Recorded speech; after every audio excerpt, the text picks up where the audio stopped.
ओम नमः शिवाय। आज मित्रों बात करते हैं वाहन की।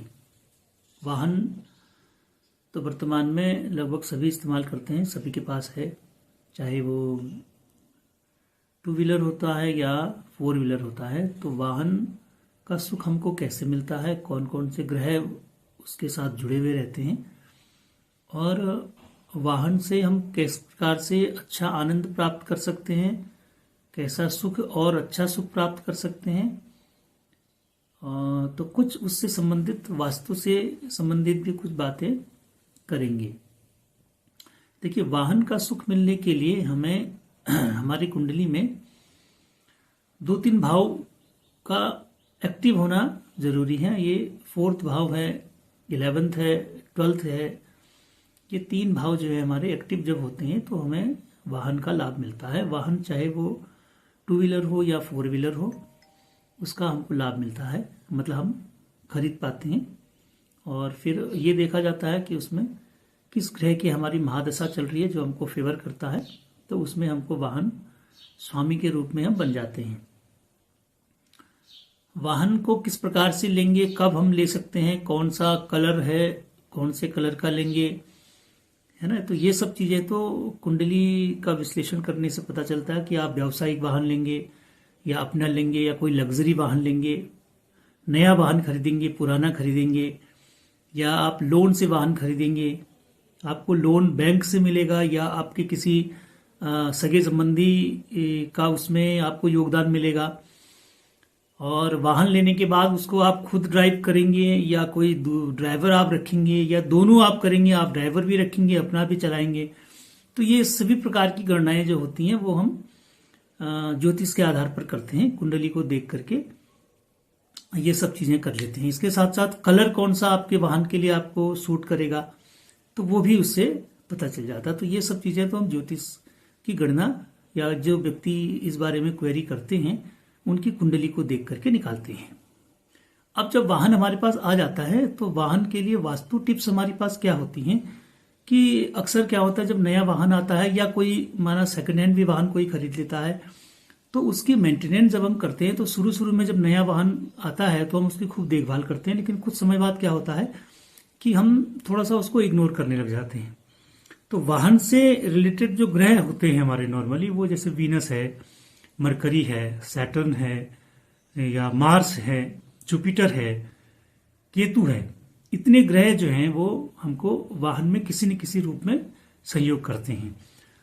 अब वाहन लेने के बाद यदि हम उसकी देखभाल करते हैं, तो ऐसी कुछ चीजें हैं, कभी कभी क्या होता है जैसे वाहन में कभी किसी समय तक माना किसी कारण से उसका मीटर जो होता है वो माना खराब हो गया, बंद हो गया, तो हम उसको इग्नोर कर देते हैं। कभी चल रहा है, नहीं चल रहा, चाहे वो टू व्हीलर का हो चाहे फोर व्हीलर का हो।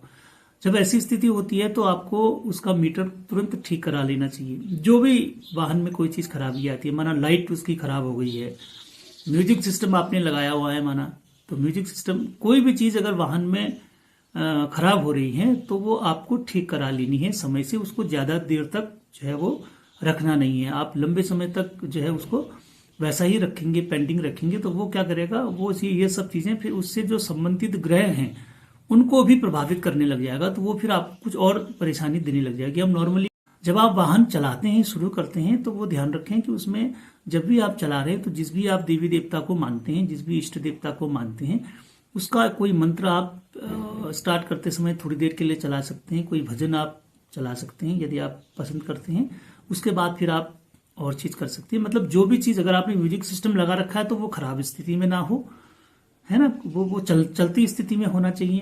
कि जितनी भी प्रकार के चीजें गाड़ी में लगी हुई हैं वो वर्किंग होनी चाहिए, नॉन वर्किंग नहीं होना चाहिए। कहने का मतलब ये है, अगर वो नॉन वर्किंग कंडीशन में लंबे समय तक रहेगा तो फिर वो आपको नुकसान करेगा, गाड़ी को तो नुकसान करेगा ही। और गाड़ी को नुकसान करने के साथ साथ क्या होगा, इससे संबंधित जितने भी ग्रह आपके जुड़े हुए हैं वाहन से, वो उनको भी धीरे धीरे खराब करेगा। तो वो क्या करेंगे फिर, वो और चीजों को भी वो खराब कर देती हैं। तो ये आपको ध्यान रखना है। मतलब वाहन को आपको इस तरीके से रखना है, उसको इमोशनली आपको जुड़ना है। और एक भावनात्मक लगाव वैसे तो होता ही है सभी के साथ में, सभी को अपने वाहन से लगाव होता है, फिर भी आपको एक भावनात्मक लगाव ऐसा रखना है कि जैसे आप अपनी केयर करते हैं, उसकी साफ सफाई को लेकर के, धुलाई को लेकर के, और उसमें किसी प्रकार का सुगंधित पदार्थ आप रख सकते हैं। जब आप बैठें उसमें अच्छी सेंस आपको उसमें लगे, तो आपका गाड़ी में बैठने के बाद मन जो है वो खुश होना चाहिए। अगर आप ऐसे वाहन को यदि रखते हैं लंबे समय तक, तो उसमें आपको बैठने का आनंद भी आपको मिलेगा, और वो वाहन आपको क्या करेगा, फिर दूसरे नए वाहन को जोड़ने में आपको मदद करेगा।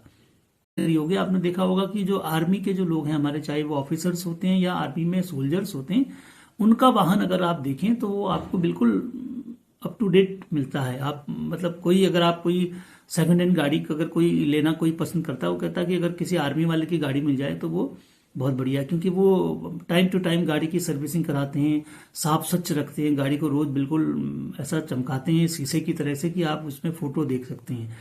तो ऐसा आपको अपने वाहन में भी करना है। ऐसा यदि आप करते हैं तो वाहन का आपको लंबे समय तक सुख मिलेगा, बढ़िया आनंद मिलेगा, और एक भावनात्मक जुड़ाव यदि आपका वाहन से हो जाता है तो वो देर सवेर आपको कभी कहीं धोखा नहीं देगा। और ऐसा कभी आपने गौर भी किया होगा, यदि आप इस तरीके से वाहन के साथ में अटैच रहते हैं तो ऐसा वाहन कभी आपको धोखा नहीं देता। आपने कभी अंदाज किया हो कि आपका कभी टायर पंचर होता है तो वो ठीक जब आप घर के नजदीक पहुंच जाते हैं तभी होता होगा। ऐसा नहीं होता कि आप 100 किलोमीटर चल के आ रहे हैं तो रास्ते में आपके ठीक 50 किलोमीटर में टायर पंचर हो गया।